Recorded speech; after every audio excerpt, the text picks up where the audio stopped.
सिद्धांतु education channel हमेशा banking exam की तैयारी करने वाले छात्रों के लिए समर्पित रहा है।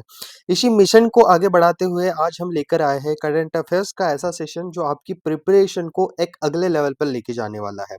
तो दोस्तों इस वीडियो में हम डिस्कस करने वाले हैं वन लाइनर्स ऑफ मंथ सितंबर, जिसमें आपकी आने वाली एसबीआई क्लर्क की मेंस एग्जामिनेशन और आईबीपीएस क्लर्क एग्जामिनेशन को भी फोकस रखा है। अब इस वीडियो से आपको क्या मिलने वाला है? जी हाँ, वन लाइनर्स के साथ साथ हम बैंकिंग अवेयरनेस, इकोनॉमी और बिजनेस इसके करंट अफेयर्स एमसीक्यू पैटर्न में भी सॉल्व करने वाले हैं। तो चलिए शुरू करते हैं इस वीडियो लेक्चर को। आशा करता हूँ ये वीडियो लेक्चर आपको पसंद जरूर आएगा, लेकिन इस वीडियो को लास्ट तक जरूर देखिए। सो दोस्तों सबसे पहले मिसलिनियस क्वेश्चन से शुरू करते हैं हम। अब सबसे पहले देखा जाए तो इंपॉर्टेंट डेज के ऊपर 1 मार्क का तो सवाल बनता ही बनता है। तो हमारे यहाँ पहले तो देख लीजिए कि 8 सितंबर को हम मनाते हैं इंटरनेशनल लिटरेसी डे। याद रखिए, पूछा जा सकता है, बहुत हाई चांसेस होते हैं। उसके बाद एनवायरमेंट से अगर उनको पूछना है तो वो पूछेगी कि 16 सितंबर को चलिए बताइए कि हम कौन सा डे मनाते हैं। So yes, ozone day. ठीक है, ओजोन डे हम मनाते हैं 16 सितंबर को। ये एक नया डे आया है, world patient safety day. Less chances है बट पूछना चाहिए, क्योंकि आउट ऑफ द बॉक्स अगर क्वेश्चन बनाना है तो यहां से पूछा जा सकता है।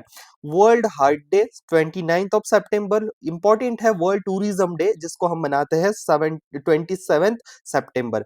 वर्ल्ड बॉम्बू डे, ये है इंपॉर्टेंट है, पूछा जा सकता है। अगेन 18 सितंबर आयुर्वेदा डे, ये भी इंपॉर्टेंट है, पूछा जा सकता है। तो यहाँ पे world environmental health day less chance है, लेकिन अगेन हमारी एग्जामिनेशन डिमांड ऐसी करती है कि डेज वाला एक ना एक क्वेश्चन, चाहे वो सितंबर से हो या अक्टूबर से, जरूर पूछा जाएगा। उसके बाद इंटरनेशनल ट्रांसलेशन डे, ये पूछा जाएगा कि 13 सितंबर को हम क्या मनाते हैं। सो यहाँ पे देखिए, लिटरेसी डे को फोकस करिए, वर्ल्ड बाम्बू डे को फोकस करिए, वर्ल्ड ओजन डे और वर्ल्ड टूरिज्म डे। ठीक है दोस्तों, लेकिन आगे बढ़ने से पहले अगर आपने हमारे चैनल को सब्सक्राइब नहीं किया है और हमारे टेलीग्राम चैनल से आप नहीं जुड़े हो, जिसकी लिंक डिस्क्रिप्शन बॉक्स में हमने दे रखी है, उससे क्लिक करके जरूर जुड़िए। चलिए आगे बढ़ते हैं। अब यहाँ पे स्पोर्ट्स एंड अवार्ड्स, तो सबसे पहले जान लीजिए कि Bharat, India one Asia cup. ठीक है, एशिया क्रिकेट कप। उसी के साथ साथ अब यहाँ पे हमने वुमेन्स क्रिकेट कप ये जीता है। ठीक है, वुमेन्स क्रिकेट कप हमने जीता है। थोड़ा सी अगर मैं इसकी हाईलाइट बता दूं चलते चलते, तो याद रखिए वुमेन्स क्रिकेट कप भारत और श्रीलंका के बीच में हुआ है। ठीक है, मतलब होस्ट कंट्री अगर हम बात करें तो इंडिया प्लस श्रीलंका ने होस्ट किया है। ठीक है, इंडिया प्लस श्रीलंका के होस्ट करने के बाद अगर आपसे पूछे कि चलिए बताइए कि भारतीय कप्तान कौन थे, वुमेन्स की कप्तान, तो वो थे आपके हरमनप्रीत कौर। ठीक है, तो ये भी इंपॉर्टेंट डेटा पूछा जा सकता है। उसके बाद अगर मैं बात करूं तो ये भी पूछा जा सकता है कि सबसे ज्यादा रन्स किसने बनाया है। लेकिन उससे पहले आपको ये याद रखना जरूरी है कि बीसीसीआई, ठीक है, board of cricket control India के अंतर्गत इंडियन टीम आती है, और आईसीसी का ये चैंपियनशिप टूर्नामेंट हुआ था, जिसके चेयरमैन है आपके जय शाह। राइट, तो ये सब सारी चीजें थोड़ी थोड़ी हम आराम से इस लेक्चर में कवर करने वाले हैं। पहले हम थोड़ा सा कंफर्ट जोन में आ जाते हैं, धीरे धीरे हम क्या करेंगे, बैंकिंग अवेयरनेस। ठीक है, उसके बाद धीरे धीरे आपके इकोनॉमी से रिलेटेड एमसीक्यू सब इस लेक्चर में रखा हुआ है आपके लिए। तो हमने यहाँ पे देखा कि भारत ने एशिया कप जीता था, ठीक है, पाकिस्तान को हरा के, और ये हुआ था आपका पाकिस्तान और यूएई में। ठीक है, एशिया कप। लेकिन इंडिया ने यूएई में अपना फाइनल खेला है। ठीक है, याद रखिए। चलिए आगे बढ़ते हैं। अब यहाँ पे है आनंद कुमार वेल कुमार। ठीक है, तो ये भारत के पहले स्पीड स्केटिंग चैंपियनशिप है। स्केटिंग आपको पता है, दो पहिए रहते हैं एक शूज के नीचे, तो ये पहले लेकिन फर्स्ट बने हैं, इसलिए एम्फेसिस करना जरूरी है। स्मृति मंधाना, देखिए फास्टेस्ट ओडीआई सेंचुरी मारा है इन्होंने 50 गेंदों में। ठीक है, बाय एन इंडियन। ठीक है, तो ये भी याद रखना जरूरी है। India won men's Asia cup, ठीक है, hockey, and SAFF under 17 football championship. Right, तो ये भी याद रखना जरूरी है। अब यहाँ पर रैमन मैगसेसे अवार्ड, ठीक है, अवार्ड्स की कैटेगरी में हम बात करते हैं तो सफीना हुसैन ये संचालिका है, ये आपके डायरेक्टर है। कौन से एनजीओ के भारत में? ये है एडुकेट गर्ल्स एनजीओ। तो इनको मिला है Ramon Magsaysay award 2025। 71st national film award की अगर मैं बात करूं तो किन्हें मिला है? दादा साहेब फाल्के जो आपके अवार्ड होते हैं, ये मिला है मोहनलाल, आपके मलयालम एक्टर है। ठीक है, मलयालम एक्टर है, ये रही उनकी फोटो। ओके, उसके बाद बेस्ट फिल्म का अवार्ड मिला है 12th फेल को, और बेस्ट एक्टर का अवार्ड मिला है शाहरुख खान, एंड आपके जो 12th फेल के एक्टर है उनका नाम मुझे कमेंट बॉक्स में जरूर बताइए, ये आपके लिए प्रश्न है। थोड़ा सा गूगल आप भी कर लीजिए।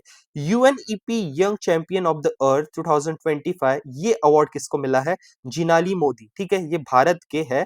अब 30 साल से जिनकी उम्र कम है और उन्होंने पर्यावरण के लिए कुछ हासिल किया है या कुछ कैंपेन चलाया है, ऐसे लोगों को यूएनईपी यंग चैंपियन का जो अर्थ अवार्ड होता है वो प्रदान किया जाता है। नेशनल जियो साइंस अवार्ड की हम बात करें तो प्रोफेसर श्याम सुंदर राय, इनको लाइफ टाइम अवार्ड मिला है। और यहाँ पे सुशोभन निगोई, ये यंग जियो साइंटिस्ट है, ठीक है, इनको मिला है यंग जियो साइंटिस्ट का अवार्ड।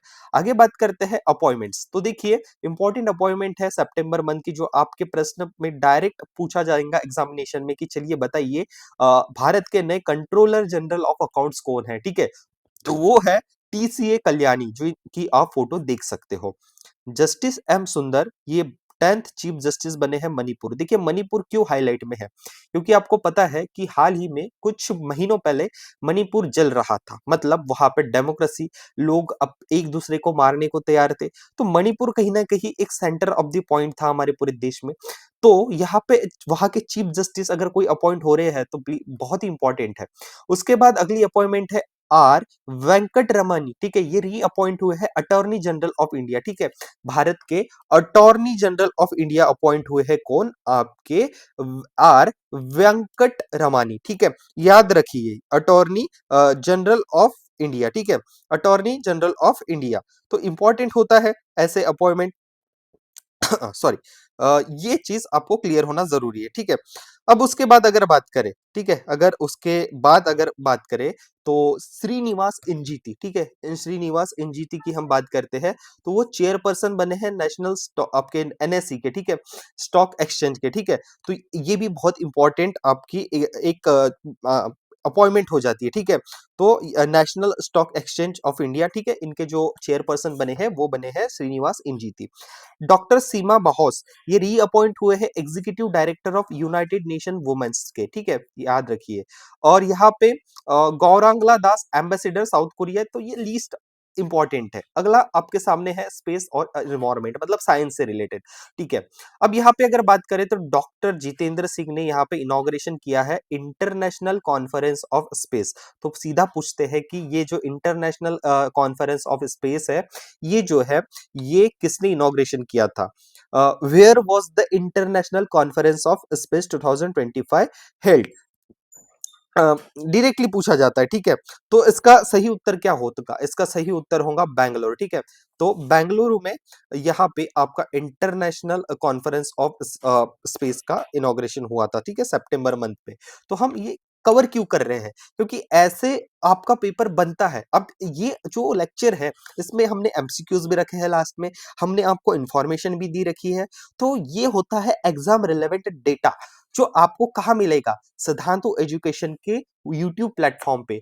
आपको हमारे क्लासेस से जुड़ना है, हमारे फैकल्टीज से जुड़ना है, तो आगे मैं बताऊंगा कि कैसे आप हमारे और भी मेंस के लेक्चर अवेल कर सकते हो, जिसमें मनीष सर, गौरव सर, आपके गोकुल सर, सब आपको मेंस की प्रिपरेशन के लिए गाइडेंस भी करेंगे। ओके, चलिए बढ़ते हैं आगे। उसके बाद अगर हम बात करें इंडियाज गोल, अब भारतीय अंतरिक्ष स्टेशन की हम बात करते हैं, तो हमने ये जो दिखता है भारतीय अंतरिक्ष स्टेशन, जैसे अभी क्या हुआ, अभी हम इंटरनेशनल स्पेस स्टेशन से हमारा जो भी रिसर्च प्रोग्राम है ये सब करते हैं, लेकिन हमको आत्मनिर्भर होना है, तो खुद का हमारा अंतरिक्ष में हमारा भारतीय स्पेस स्टेशन होना, तो ये हमारा प्लान है कि 2035 तक हम अपना एस्टेब्लिश करें और पहला मून मिशन हम करें, मतलब मून मिशन, ठीक है, चंद्रयान जिसे हम कहते हैं, वो 2040, ठीक है। तो ये हमारा प्लान है, ठीक है। अब इसके बाद ये भी पूछा जाता है कि कोल्ड डेजर्ट बहुत इंपॉर्टेंट है। देखिए हिमाचल प्रदेश में है, यूनेस्को नेटवर्क में ऐड हुआ है, तो कोल्ड डेजर्ट बायोस्फीयर रिजर्व ये भारत का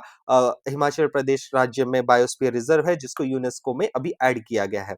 7 natural heritage site added to UNESCO tentative list. अब अगर 7 आपके टेंटेटिव लिस्ट में नेचुरल हेरिटेज साइट ऐड हुए हैं, तो टोटल लिस्ट कितना होता है ये पूछता है, तो ये होता है आपका 69। देखिए क्या होता है टेंटेटिव लिस्ट, मतलब क्या होता है?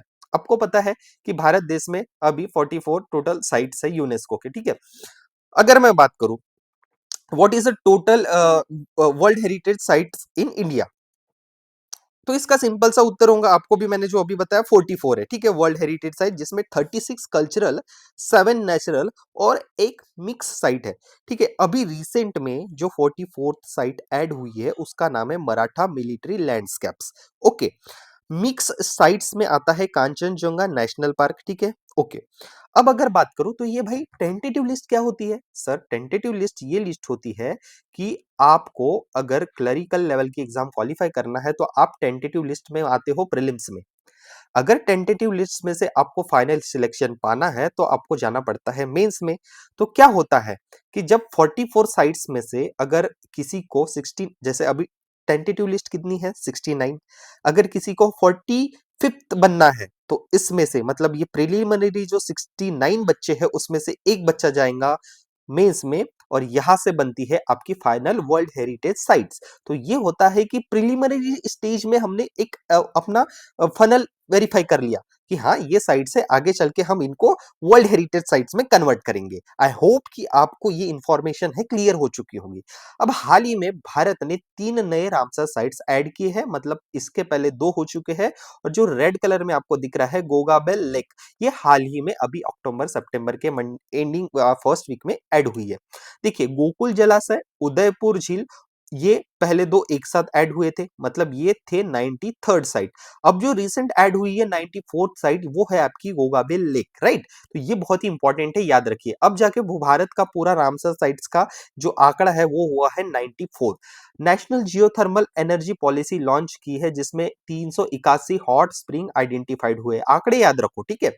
ब्लू इकोनॉमी कितना प्रतिशत भारत के जीडीपी में आपका योगदान करती है? वो है 4.1%। ब्लू इकोनॉमी मतलब क्या होगा? सिंपल सी बात है, जो भी हमारी कोस्टल लाइंस हो गए, समुद्र तट हो गए, वहां की जो इकोनॉमी, वहां पे जैसे मछली, आपके जो मछली मार होते हैं, ठीक है, उसके बाद वहां के बहुत सारे प्रोडक्ट्स होते हैं, उससे जो इकोनॉमी चलती है, ठीक है, वो होती है आपकी ब्लू इकोनॉमी, राइट? चलिए आगे बढ़ते हैं, साइंस एंड टेक्नोलॉजी की बात करते हैं। बहुत ही इंपॉर्टेंट न्यूज है, विक्रम 3201, ये भारत की इंडिजीनियस मतलब क्या होता है, स्वयं खुद में, खुद के देश में बनी हुई एक माइक्रो प्रोसेसर चिप है, जिसको हम 32 बिट माइक्रो प्रोसेसर कहते हैं, जिसका नाम है विक्रम 3201। ठीक है, उसके बाद अगर बात करूं तो PRATUSH mission approved by RRI to study cosmic dawn. ठीक है, कॉस्मिक डॉन को मतलब ये जो आपकी कॉस्मिक रेज होती है, ठीक है, उसके लिए ये मिशन लाया गया। तो सिंपल सा पूछता है कि जो प्रथुष मिशन है वो आरआरआई ने किस चीज के लिए आपका स्टडी किया करने के लिए यहाँ पे लाया गया है? तो वो है दोस्तों आपका कॉस्मिक रेस। ठीक है, कॉस्मिक कॉस्मिक रेस के लिए। ठीक है, तो ये इंडियन स्पेस रेडियो टेलीस्कोपिक ने डिजाइन किया है, जिसमें हम अगर बात करें तो स्टार्स, गैलेक्सीज, ठीक है, ये कब आए, कैसे आए, इनकी स्टडी के लिए हम बात करते हैं इसमें। ठीक है, आरआरआई का मतलब क्या होता है? रमन रिसर्च इंस्टीट्यूट और इसरो का ये कोलैबोरेशन है, राइट? तो याद रखिए ये चीज होती है। ओके, अगर मैं आपको बोलूं कि प्रथुष का फुल फॉर्म क्या है तो ये भी इंपॉर्टेंट है। ठीक है, तो इसका नाम होता है probing reionization of universe using single form of hydrogen.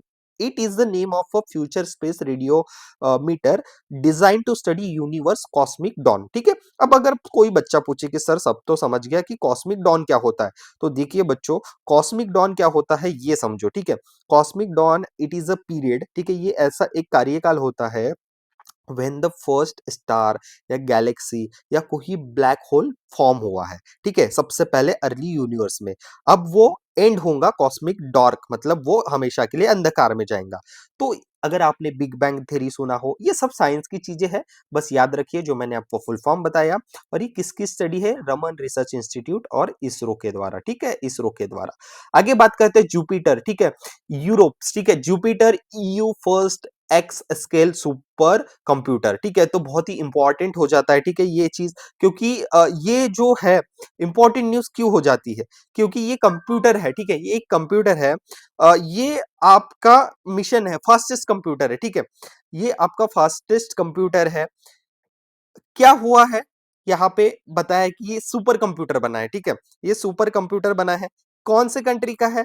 ठीक है, कौन से कंट्री का है ये भी बहुत इंपॉर्टेंट होगा। ठीक है, यूरोप का है। ठीक है, तो Jupiter is a new European super computer, और कहाँ लोकेटेड है? ये जर्मनी का। तो पूछेगा कि ये जो जुपिटर है हाल ही में जो सुपर कंप्यूटर बना है ये कहाँ का है, कौन से देश का है? तो ये जर्मनी का है, and it is the fastest in Europe and rank 4th globally. ठीक है, रैंक 4th ग्लोबली। तो सबसे फास्टेस्ट सुपर कंप्यूटर कौन सा है मुझे बताइए, ये वर्ल्ड में 4th नंबर पे आता है। ठीक है, आपका कहाँ से आता है, यूरोप। ठीक है, यूरोप। तो याद रखो, ये पूछ सकते हैं। अब इसराइल ने लॉन्च किया है एक स्पाई सैटेलाइट जिसका नाम है ओफेक 19।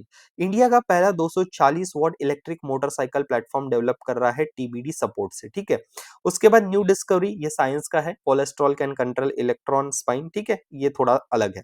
अब अगर बात करें तो आदिवानी बहुत इंपॉर्टेंट है। आदिवानी की अगर बात करें, ठीक है, तो ये जो एप्लीकेशन है, हम हमको पूछते हैं, ठीक है, ये जो एप्लीकेशन है भाई क्या है, क्या चीज है, ये परीक्षाओं में ज्यादातर पूछा जाता है। तो ये जो आदिवानी है, ये भारत का पहला एआई आर्टिफिशियल पावर्ड आपका ट्राइबल लैंग्वेज ट्रांसलेटर है। ठीक है, अब ट्रांसलेटर का मतलब क्या होगा, ठीक है, ट्रांसलेटर का मतलब क्या होगा, दिमाग को ठंडा रखिए, मैं सब समझा रहा हूँ। देखिए, Adivaani is the name of India first AI powered translation platform. For किसके लिए, फॉर भैया ये होता है आपका ट्राइबल। ठीक है, जो हमारे ट्राइबल कम्युनिटीज है भारत देश के, उनके लिए है। ट्राइबल कम्युनिटीज मतलब क्या होती है, ट्राइबल कम्युनिटीज मतलब ऐसे जो जल जंगल जीवन के लिए हमेशा अपना संघर्ष जारी रखते हैं, जो अपने जंगलों में अपना जीवन व्यतीत करते हैं। तो गवर्नमेंट ऑफ इंडिया ने उनको और उनकी एक कम्युनिटी को प्रिजर्व करना है, इंडेंजर्ड और इंडिजिनियस लैंग्वेजेस को एक गैप होता है ना कि हम उनकी भाषा को नहीं समझ सकते, वो हमारी भाषा को नहीं समझ सकते, इसके लिए आपका ये आदिवानी पोर्टल ऐप लॉन्च किया गया। आदि का मतलब क्या होता है, आदि का मतलब होता है पहला, ओरिजिनल और प्राइमरी। ठीक है, और आदिवासी पीपल। ठीक है, तो वासी मतलब और वाणी मतलब क्या होता है, वॉइस, वर्ड, साउंड। तो ऐसी एक एप्लीकेशन जो उनको real time translation, text to speech between Hindi and English और ट्राइबल लैंग्वेजेस लाइक, अब यहाँ पे समावेश कौन से लैंग्वेज है। ठीक है, अब यहाँ पे है आपकी कौन सी ट्राइबल लैंग्वेज, वो है आपकी भील। ठीक है, उसके बाद अगर बात करें तो वो है मुंडेरी। ठीक है, वो है आपकी मुंडेरी। ठीक है, उसके बाद अगर हम बात करें, वो है आपकी गोंडी भाषा। ठीक है, वो है आपकी गोंडी भाषा। तो फिलहाल पहले पायलट प्रोजेक्ट में हमने इन सब लैंग्वेज को प्रायोरिटी दी है। जैसे जैसे लैंग्वेजेस जुड़ेंगे, अपडेट्स आपको हमारे टेलीग्राम चैनल में, जिसकी लिंक नीचे डिस्क्रिप्शन बॉक्स में दी रखी है, उसे ज्वाइन कीजिए, तब ये अपडेट्स आपको पता चलेंगी। तो याद रखिए, ये सब चीजें है। ओके, चलिए आगे बात करते हैं डिफेंस और सिक्योरिटी पे। तो देखिए, भारत की अग्नि प्राइम जो एक रेलवे बेस्ड, आपने कभी देखा है कि रेलवे से हमने मिसाइल लॉन्च किया है, जी हाँ, वो हुई है। तो ये यूनिक न्यूज बनती है। तो उस मिसाइल का नाम है अग्नि प्राइम। ठीक है, तो ये एक रेल बेस्ड सक्सेसफुली टेस्टेड, जिसकी रेंज 2000 किलोमीटर है, उसको टेस्ट किया गया है और भारत की पहली रेल बेस्ड मोबाइल लॉन्चर ये बन चुकी है। आगे बात करते हैं आईएनएस त्रिखंड। इसने पार्टिसिपेट किया है एक्सरसाइज ब्राइट स्टार, ठीक है, जो कि इजिप्ट के साथ, इजिप्ट में हुई है। आईएनएस निस्तार जॉइंट एक्सरसाइज पैसिफिक रिच, कहां पे हुई है एक्सरसाइज पैसिफिक रिच, ये हुई है Singapore, India Singapore. INS Aravali naval base commission, ये कहां पे कमीशन की गई है, अभी गुरुग्राम में। Indian army raise 5 new commando battalion Bhairav. ठीक है, तो भैरव नाम की एक बटालियन है जो भारत आर्मी ने 5 नए कमांडो बटालियन यहाँ पे लाए है। तो हाल ही में पूछेगा कि हाल ही में recently Indian army raise 5 new commando battalions, दे देगा भैरव, काली, रुद्राक्ष, ये सब नाम, तो याद रखिए भैरव। मिग 21 बहुत ही इंपॉर्टेंट, आप देख सकते हो। ठीक है, ये जो आपका एयरक्राफ्ट है, ठीक है, इसको 62 ईयर्स के बाद यहाँ पे रिटायर्ड कर दिया गया है। ठीक है, अब उसके बाद आईसीजीएस का मतलब क्या होता है, इंडियन कोस्ट गार्ड शिप। ठीक है, जिसका नाम क्या है, अदम्य, उसको प्रदीप ओडिशा में यहाँ पे कमीशन किया गया है सितंबर के मंथ में। अब this is a first ship to 8 in series Adamya class fast patrol vessels. ठीक है, तो ये देखिए ओडिशा के तट रक्षक इंडियन कोस्ट गार्ड के रूप में इसको वहां पे आपका कमीशन किया गया है। तो ये होती है कुछ आपके सिक्योरिटी मिलिट्री एक्सरसाइज, इसके न्यूज। अब आपके सवाल, आपके जहन में ऐसा सवाल होगा कि सर क्या आप इतना ही हमको बताएंगे, जी नहीं, बिल्कुल, अभी तो पिक्चर शुरू हुई है। ठीक है, अब आपका banking affairs, current affairs, awards, हम मतलब ओवरऑल आप देख रहे हो कि एक हम एग्जामिनेशन के पैटर्न को लेके चल रहे हैं। कहीं पे भी हम बकवास या कोई ऐसी खबर है जो इररिलेवेंट है, उसको लेके नहीं चल रहे हैं। ठीक है, अब बात करते हैं एक्सरसाइज युद्ध अभ्यास। तो एक्सरसाइज युद्ध अभ्यास भारत और यूएसए के बीच में कहा हुआ है, अलास्का। ठीक है, अलास्का में। चलिए आगे बढ़ते हैं। उसके बाद एक्सरसाइज मैत्री की अगर बात करो तो ये हुई है थाईलैंड में।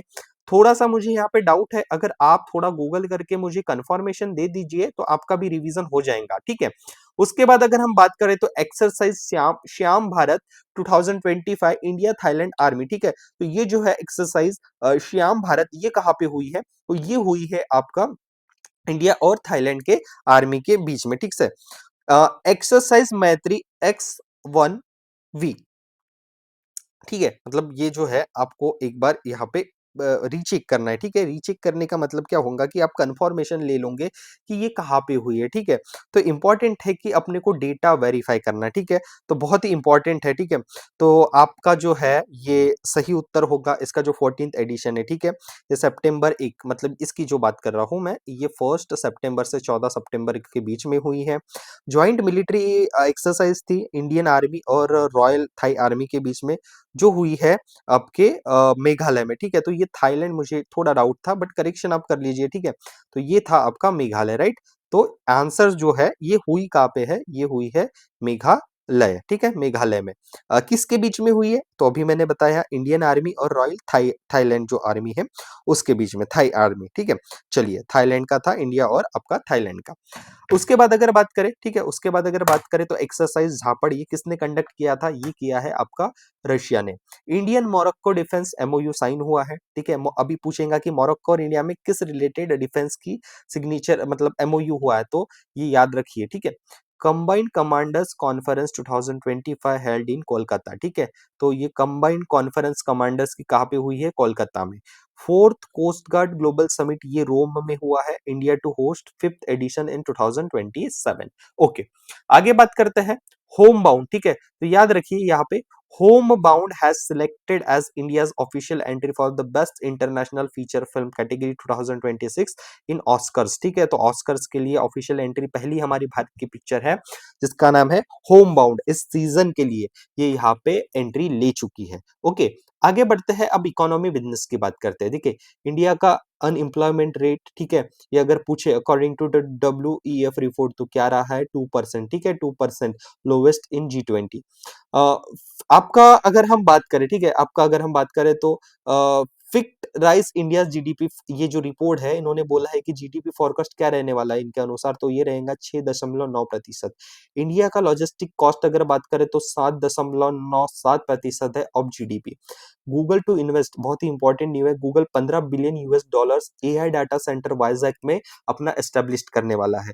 DGCA cleared Air India SATS airport services. ठीक है, तो एयर इंडिया के लिए जो स्टाफ का सर्विस आपका होता है, जो आपके लगेजेस, आपके सामान, आपकी एयरपोर्ट हैंडलिंग करते हैं, तो एयर इंडिया के लिए यहाँ पे उन्होंने क्लियरिफिकेशन दे दिया है।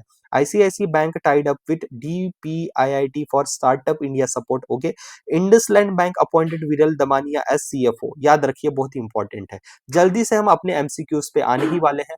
उससे पहले अगर बात करें तो सोनाली सेन गुप्ता आपके रिजर्व बैंक ऑफ इंडिया के एग्जीक्यूटिव डायरेक्टर पद पे अपॉइंट हुए हैं। जियो पेमेंट बैंक की बात करें तो उन्होंने अपना saving pro auto investment feature launch किया है। भारत ने 38 रैंक हासिल की है ग्लोबल इनोवेशन इंडेक्स में।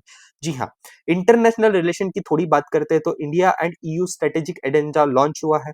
इंडिया ऑस्ट्रेलिया ने MRA ऑर्गेनिक प्रोडक्ट के लिए साइन किया है।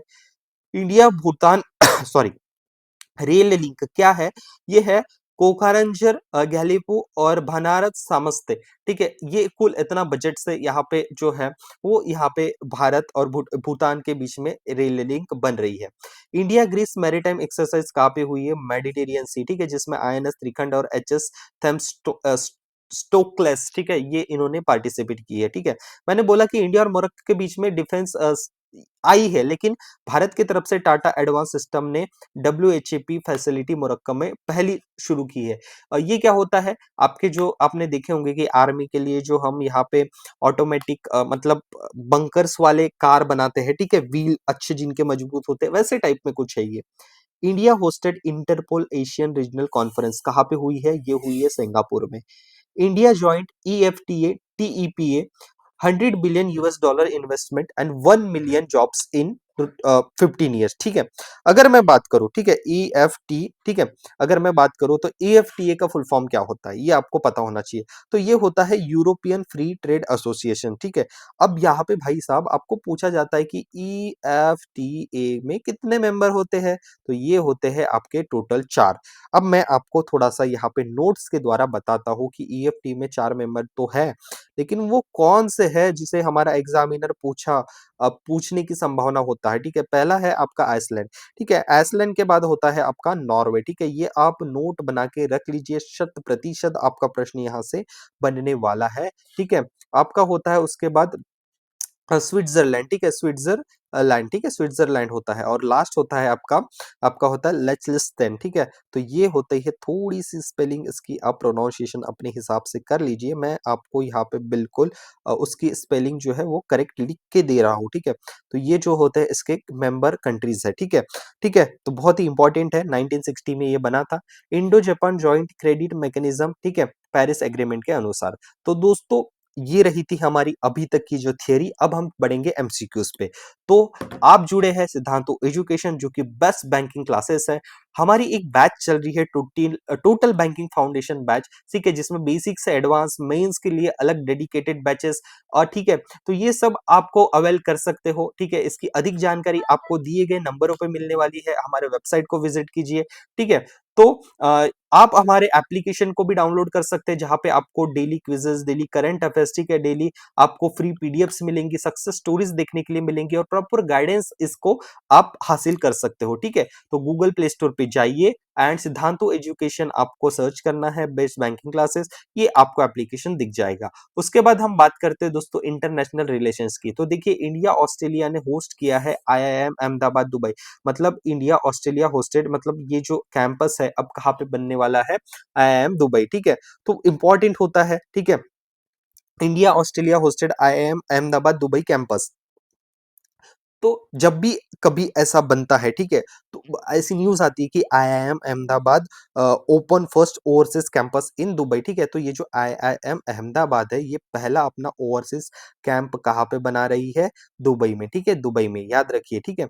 उसके बाद इंडिया भूटान, ठीक है, इंडिया भूटान मॉरिशस ने साइन किया है सैटेलाइट रेलवे और स्पेस कॉरपोरेशन डील्स। उसके बाद हाल ही में 11वां मेंबर कौन बना है एशियन कंट्री का, वो बना है ईस्ट तैमूर लेस्ते, ठीक है, ईस्ट तैमूर, जिसको हम बोलते हैं तैमूर लेस्ते। उसके बाद अगर बात करें तो India elected to Interpol Asian committee, right. और इंडिया ने अपना हाल ही में अपना नया यूपीआई जो लॉन्च किया है, ठीक है, ये कहाँ पे किया है, ये किया है कतर में, ठीक है, कतर में। तो याद रखिए, लेटेस्ट हमने अपना जो यूपीआई है वो कहाँ पे लागू किया है, तो हमने लेटेस्ट अपना जो है वो किया है कतर में। यूपीआई का फुल फॉर्म होता है यूनिफाइड पेमेंट इंटरफेस, ठीक है। तो देखिए, अब आपको लग रहा होगा कि सर आप वन लाइनर ये करवा रहे हैं, सिंपल सिंपल करवा ले, जी नहीं। अब यहाँ पे एक की पॉइंट आता है कि भाई अब कतार कौन सी कंट्री बनी है जिन्होंने एक्सेप्ट किया है, तो कतार बनी है 8 कंट्री। उसके पहले हम आपको बता दें तो भूटान, भूटान के बाद आता है सिंगापुर, ये थोड़ा सा लिख लीजिए। उसके बाद आता है फ्रांस, फ्रांस के बाद आता है श्रीलंका, ठीक है, श्रीलंका। उसके बाद आता है यूएई, उसके बाद आता है आपका कतर जो अभी जुड़ा है। कतर के इधर अगर हम बात करें तो मॉरिशस, ठीक है, मॉरिशस आता है। और उसके बाद आता है नेपाल। तो ये 8 कंट्रीज है जिन्होंने यूपीआई को एक्सेप्ट किया है। आगे बढ़ते हैं हेल्थ और सोशल। तो यहाँ पे देखिए, ministry of AYUSH inaugurated first integrative oncology centre at AIIA Goa. Oncology मतलब होता है कैंसर से related. National AYUSH mission expanded for state capacity building. Kerala पहला राज्य बना है जिसने यह एक आपकी बॉटनिकल स्पीसीज होती है, मतलब पेड़ होता है सेना स्पेक्टेबिलिस, ठीक है, इसको 383 एकर्स, मतलब ठीक है, 383,000 एकड़ से इरेडिकेट कर दिया, ठीक है। तो क्या होता है कि बाहर देश से ऐसी कोई पौधे वाली या ऐसी कोई आपकी बॉटनिकल स्पेसीज आ जाती है जो उस राज्य के आप बोल सकते हैं कि फॉरेस्ट एरिया हो गया, या जो पहले से है वहां पे फ्लोरा एंड फौना, पेड़ पौधे, उनको कहीं ना कहीं वो नुकसान करते, ठीक है। अब उत्तर प्रदेश अनाउंस दिव्यांग जन rehabilitation centre in all division, ठीक है। उसके बाद अगर हम बात करें दोस्तों, तो बिहार ने लॉन्च किया है मुख्यमंत्री महिला रोजगार योजना, जिसके अंतर्गत 10,000 रुपए 75 वुमेन्स को टारगेट किया है, ठीक है, इतना पैसा। तो आगे बढ़ते हैं, उसके पहले हम नेशनल इनिशिएटिव्स पे बात करते आगे हैं। हम बात करते हैं स्वस्थ नारी सशक्त परिवार अभियान की। तो ये जॉइंटली किसके द्वारा लॉन्च किया गया है, ये आपको डायरेक्ट पूछा जाता है। तो उसकी मिनिस्ट्री है ministry of health and family affairs और ministry of women and child development, ठीक है। तो बहुत ही इंपॉर्टेंट हो जाती है ऐसी न्यूज जब भी आपको देखने को मिले, ठीक है। तमिलनाडु पहला राज्य बना है जिसने आईडी कार्ड आपके सेल्फ हेल्प ग्रुप मतलब कौन होते हैं, ठीक है, सेल्फ हेल्प ग्रुप मतलब जो बचतगत महिला, ठीक है, इनके जो ग्रुप्स होते हैं उनके लिए आईडी कार्ड यहाँ पे घोषित किया है। मध्य प्रदेश लॉन्च मिसाल project for tribal youth leadership. तो मध्य प्रदेश ने एक प्रोजेक्ट लॉन्च किया जिसका नाम है मिसाल। तो ये पूछेंगे कि किसके लिए ये लॉन्च किया गया है, तो ये है ट्राइबल यूथ लीडरशिप। अनुबा कारंगल स्कीम लॉन्च किसने किया है, तमिलनाडु ने। चीफ मिनिस्टर जन कल्याण संबल स्कीम लॉन्च किसने किया है, मध्य प्रदेश ने। नमो लक्ष्मी योजना किसने लॉन्च किया है, गुजरात गवर्नमेंट ने। आदि संस्कृति वर्ल्ड की दुनिया की पहली डिजिटल ट्राइबल यूनिवर्सिटी किसने लॉन्च की है, बहुत ही इंपॉर्टेंट न्यूज है, ये की है new Delhi. National policy on geothermal energy ये लागू हो चुकी है 2025 से, याद रख लीजिए, ठीक है। उसके बाद अगर बात करें तो नेशनल लॉजिस्टिक पॉलिसी ने 3 साल पूरे किए हैं, ठीक है। तो इसमें क्या होता है कि अपने जो लॉजिस्टिक्स होते हैं देश दुनिया में हम एक्सपोर्ट इंपोर्ट करते हैं, उसके पैसे की कटौती, ठीक है, तो उसको हमने 2030 तक सेट किया है, ठीक है। उसके कितने साल पूरे हुए, 3 साल। पीएम नरेंद्र मोदी जी ने इनॉग्रेट किया है बायो इथेनॉल प्लांट जो कि गोलघाट है, ठीक है, असम में। और पॉलीप्रोनियल यूनिट कहाँ पे है, एनआरएल असम, ठीक है। बहुत इंपॉर्टेंट है कि कहाँ कहाँ बायो इथेनॉल प्लांट इनॉग्रेट हुए हैं। नेशनल क्रिटिकल मिशन, ठीक है, ये लॉन्च हुआ है जिसका बजट कितना है, 34,300 करोड़ जिसका आउटले है। 2031 तक इसको एक्सटेंड या लागू कर दिया गया है। ग्रीन हाइड्रोजन पायलट प्रोजेक्ट की हम बात करें तो ये कहाँ पे शुरू या इनॉग्रेशन हुआ है, ये हुआ है वीओसी पोर्ट तमिलनाडु। प्रधानमंत्री विकसित भारत रोजगार योजना लॉन्च किया है एम्प्लॉयमेंट को लेके, और ये 15 अगस्त 2025 को लॉन्च हुई थी, ठीक है। तो याद रखिए 15 अगस्त 2025 को ये स्कीम लॉन्च हुई थी, ठीक है। अगर बात करें तो इंडिया ने 89th, ठीक है, इंडिया ने 89th आईईसी, ठीक है, आईईसी जनरल मीटिंग होस्ट किया है। 13th country to issue OIML pattern approve certificate. अब औरंगाबाद इंडस्ट्रियल सिटी की हम बात करें तो उन्होंने 6th एनिवर्सरी अपनी सेलिब्रेट की है, ठीक है, डीएमआईसी की, ठीक है। उसके बाद अगर बात करें तो एआई पावर्ड जिसको हम बोलते हैं होलोबॉक्स ऑफ सरदार पटेल, इसको लॉन्च किया गया है प्रधानमंत्री संग्रहालय में।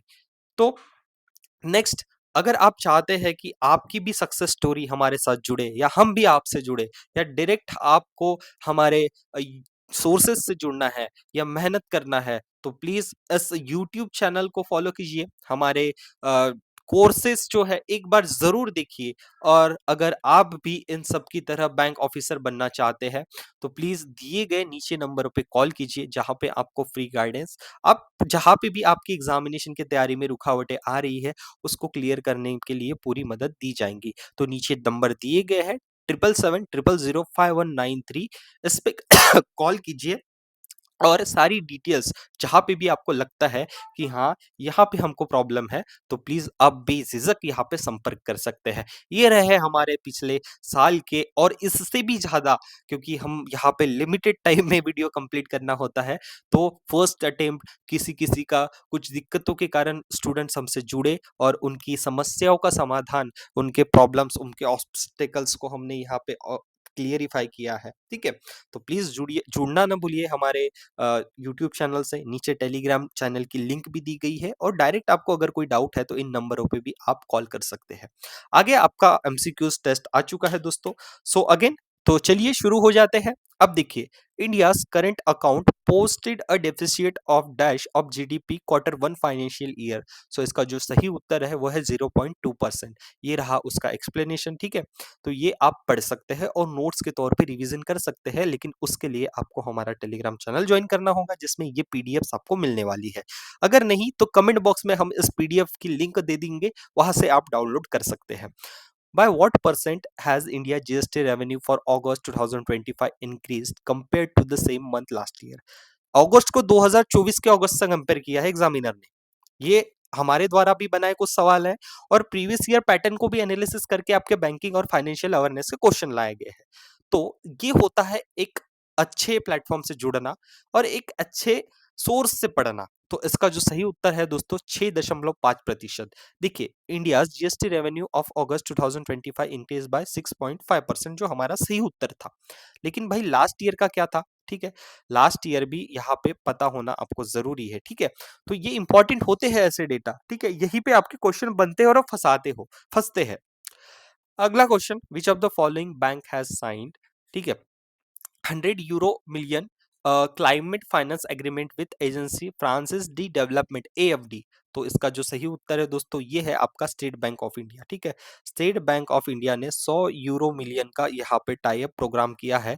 ठीक है, किसके साथ? AFD के साथ। ठीक है, ठीक है, तो ये बहुत ही इंपॉर्टेंट होता है। ठीक है, तो एग्रीमेंट साइन हुआ है SBI की ब्रांच जो गिफ्ट सिटी में है, जिसको हमने प्रायोरिटी क्या रखा कि लो कार्बन इकोनॉमी को हम आगे बढ़ाएंगे, green portfolio, climate risk related हमको यहाँ पे देश में जो पोर्टफोलियोज उनमें ध्यान देना है। तो अमूमन सीधा पूछेगा कि इतना जो यूरो मिलियन पैसा है वो किसने किसके साथ टाई अप किया है, जिसको हम MOUs भी बोलते हैं। India's manufacturing sector recorded its fast growth in more than dash year in August 2025। तो उसका सही उत्तर है 17 साल। तो देखिए इंडिया ने आपका जो मैन्युफैक्चरिंग है वो 17 साल में हाइयर यहाँ पे हासिल किया है 59.3। ठीक है, 59.3। तो अगर हम बात करें तो PMI मतलब क्या होता है? Purchasing managers index. ठीक है, अगर हम बात करें तो ये 59.3 और पहले जुलाई में था 59.1।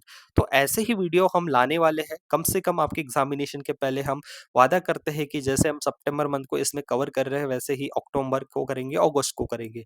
तो आपको क्या करना है, चैनल को सब्सक्राइब करना है, बेल आइकन को प्रेस करके रखना है और इसकी PDF टेलीग्राम से जुड़ के या कमेंट बॉक्स में पिन किए हुए लिंक को क्लिक करके आप अवेल कर सकते हो। ओके, उसके बाद हम बात करते हैं अगला प्रश्न, who assume the charge of new controller and general account of India, ministry of finance? वो है आपके TCA Kalyani. So option number B is your correct answer. ठीक है, ये रहा उसका एक्सप्लेनेशन। आप अपनी PDF डाउनलोड करके इनको भी जरूर देख सकते हैं। India's economy recorded a GDP growth in June. ठीक है, क्वार्टर फाइनेंशियल ईयर। ठीक है, 2025-26। तो इसका जो सही उत्तर है, ठीक है, वो है 7.8%। ठीक है, ये उसका एक्सप्लेनेशन है। ठीक है, ऐसा कुछ यहाँ पे फिगर्स में समझा नहीं पाऊंगा। अगले लेक्चर में हम स्कीम्स को फोकस करके लेक्चर डेवलप करेंगे, एक आपका समझ डेवलप करेंगे। ठीक है, सेंट्रल गवर्नमेंट, ठीक है, fiscal deficit reach dash of annual target by end of July. So the correct answer is option number E which is 29.9%। ठीक है, ओके, आगे बढ़ते हैं। Ministry of power has release the 2024 state energy efficiency index, which of the following are the top ranking states of SEE 2024? The correct answer is option number C, which is a Maharashtra, Andhra Pradesh, Assam and Tripura. Okay, आगे बात करते हैं। अगला question, reserve bank of India introduced detail rule of payment aggregators non bank. ठीक है, आपके जो payment aggregators है need a minimum net worth of. ठीक है, जैसे ही आप देखिए नॉन बैंकिंग पेमेंट एग्रीगेटर मतलब क्या होता है? पेमेंट एग्रीगेटर मतलब क्या होता है यार? सिंपल सी बात है, फोन पे, गूगल पे, ये पेमेंट एग्रीगेटर एग्रीगेशन प्रोवाइड करते हैं। तो जो नॉन बैंकिंग है, ठीक है, उनके लिए यहाँ पे पूछ रहा है कि मिनिमम वर्थ क्या रहनी चाहिए, मिनिमम आपके पैसे कितने रहने चाहिए जब आप अप्लाई करो। ठीक है, तो ये है आपका ऑप्शन नंबर सी, 15 करोड़ रुपए। राइट, ओके, आगे बात करते हैं दोस्तों। अगला प्रश्न आपके स्क्रीन के सामने, India's goods export grow by 6.7% in August 2025। The export growth was led by which of the following sectors? ठीक है, तो यहाँ पे आपको जो स्टेटमेंट बेस्ड क्वेश्चन होते हैं वो ऐसे भी आते हैं। तो देखिए ऑप्शन नंबर ई मतलब सभी सही है। ठीक है, तो James and jewelleries, engineering, electronics, product, petroleum, तो ये भी बहुत ही इंपॉर्टेंट हो जाता है। आगे बात करते हैं, which of the following has appointed Srinivas Injeti as the chairperson of its governing board? तो इनका जो सही उत्तर है option number D which is a national stock exchange board. ये होते हैं आपके यहाँ पे चेयरपर्सन। ठीक है, चलिए आगे बात करते हैं सॉरी, आगे बात करते हैं। All India credit and investment survey and the situation assessment survey of agriculture households are plan to be conducted in the period of July 2026 से कब तक? सो इसका जो सही उत्तर है जून 2027 दोस्तों। ओके, ये रहा उसका एक्सप्लेनेशन। चलिए आगे बात करते हैं। Advance tax collection increase by 3% after the second instalment and total collection cross dash according to central board of direct taxes. So the correct answer is 4.48 lakh crore rupees. Right, चलिए ऑप्शन नंबर सी इसका सही उत्तर था। The CBIC has issued the notification placing ball pens, fountain pens, school bags and printed books under the dash GST bracket. The correct answer is option number C which is 18%। ठीक है, चलिए अब आगे बढ़ते हैं। RBI has establish a regulation review cell, ठीक है, RRC, to enhance the framework for regular assessment of its regulation. The RRC is led by dash managing director Rana Ashutosh Kumar Singh. So the correct answer is option number A, which is State Bank of India के जो managing director है उनको यहाँ पे इस framework को regulate करने के लिए रखा गया है। ओके, चलिए आगे बात करते हैं। SBI sold dash stake in yes yes bank to Sumitomo, मतलब एसएमबी, ठीक है, जिसे हम मित्सुई बैंक कॉर्पोरेशन कहते हैं। तो इसका सही उत्तर है 13.19%। इंडियाज इकोनॉमी ग्रू बाय, ठीक है, dash in Q1 financial year 2026 as a part. देखिए एक रिपोर्ट ने बोला है कि इसकी हमारे देश की जो इकोनॉमी की ग्रोथ कैसी रहेंगी फाइनेंशियल ईयर 1 में, वो रहेंगे 7.81। तो याद रखिए केयर एज रेटिंग से रेटिंग्स दी है। और 34200 crore rupees release by centre under the 15th finance commission grant for rural local bodies in, किसके लिए इतना पैसा दिया गया है, तो वो दिया गया तमिलनाडु और असम के लिए दोस्तों। ठीक है, तो ये थे हमारे आज के एमसीक्यूज, हमारा लेक्चर्स। अगर आप हमारे चैनल से जुड़ना चाहते हो, आप हमारे ऑर्गेनाइजेशन से जुड़ना चाहते हैं, तो डायरेक्ट आपको दो काम करने हैं। एक तो हमारे चैनल को सब्सक्राइब करना है, दूसरा टेलीग्राम की लिंक मैंने डिस्क्रिप्शन में दे रखी है। और हमारे जो फैकल्टी मेंबर्स हैं जिनसे आप मेंस की तैयारी भी बहुत शानदार तरीके से कर सकते हो, क्योंकि उनके भी लेक्चर्स ऐसे ही मेंस के लाइव लेक्चर्स हमारे यूट्यूब प्लेटफॉर्म पे होते हैं, ताकि आप अपकमिंग एग्जाम्स के लिए यहाँ पे अपनी जो है एग्जाम की प्रोसेस को बहुत स्ट्रांग पोजीशन में लाके खड़ा कर सको। उसके बाद आपको ज्वाइन होना है हमारे प्लेटफॉर्म से, एप्लीकेशंस है, ठीक है, आप डाउनलोड कर सकते हो एप्लीकेशन गूगल प्ले स्टोर से, अगर आप एप्पल यूजर हो वहां पे भी हमारा एप्लीकेशन है। उसके बाद यहाँ पे मैंने ये जो लिंक है दोनों आपको टेलीग्राम और हमारे यूट्यूब चैनल की लिंक दोनों डिस्क्रिप्शन बॉक्स में दे रखी है। ठीक है, उसके बाद दोस्तों ये हमारे कुछ टेलीग्राम चैनल है, मनीष सर इनका भी टेलीग्राम चैनल है जिसको आप नीचे करंट अफेयर्स के लिए बहुत ही प्रेफर कर सकते हैं। बाकी हमारे पूरे जो सब्सक्राइबर्स है, हमारे जो स्टूडेंट्स है सिद्धांतो एग्रीकल्चर जो एएफओ बैच के है, उसकी भी यहाँ पे प्रिपरेशन और अच्छे से अच्छी तैयारी की जाती है। उसके बाद हम आपसे इंस्टाग्राम से भी जुड़ सकते हैं। आप इस क्यूआर कोड को स्कैन कीजिए और डायरेक्ट सिद्धांतो एजुकेशन या सर्च कीजिए, वहां पे भी आपको नए नए बैचेस या नए नए जो भी अपडेट्स आते हैं वो आप तक जरूर हर समय आपको पहुंचाए जाते हैं। नीचे दिए गए नंबर पे आप कांटेक्ट कर सकते हैं दोस्तों। तो ये रहा था हमारा आज का लेक्चर, और यूट्यूब चैनल से बिल्कुल जुड़ना मत भूलिए जिसका लिंक हमने दे रखा है, और बेल को प्रेस कीजिए, सब्सक्राइब बटन को हिट कीजिए और लाइक जरूर कीजिए कि ये लेक्चर आपको कैसा लगा है। आने वाले रीजनिंग के लिए भी आपको यहाँ पे मेंस के लेक्चर हमारे यूट्यूब चैनल पे आने वाले हैं। यूट्यूब से जुड़िए, इंस्टाग्राम से जुड़िए, आपके सामने दो यहाँ पे टेलीग्राम लिंक है, इसको सर्च कीजिए या फिर हमारे व्हाट्सअप नंबर पे कॉल कीजिए। ये हमारी ब्रांचेस है दोस्तों, जिसमें आप ऑफलाइन अगर हमसे जुड़ना चाहते हैं पुणे महाराष्ट्र में, क्योंकि सबसे बेस्ट क्लासेस और सबसे बेस्ट एजुकेशन हम प्रोवाइड करते हैं। अगर आपको इंक्वायरी करना है अपने भाई बहन या सिस्टर ब्रदर के लिए, तो आप उनके लिए भी कॉल कर सकते हैं। दोनों हम ऑफलाइन और ऑनलाइन दोनों अब अवेलेबल है। जी हाँ, तो ये था हमारा आज का सेशन। मिलते हैं अगले वीडियो में, तब तक के लिए ध्यान रखिए अपना। Take care, bye bye.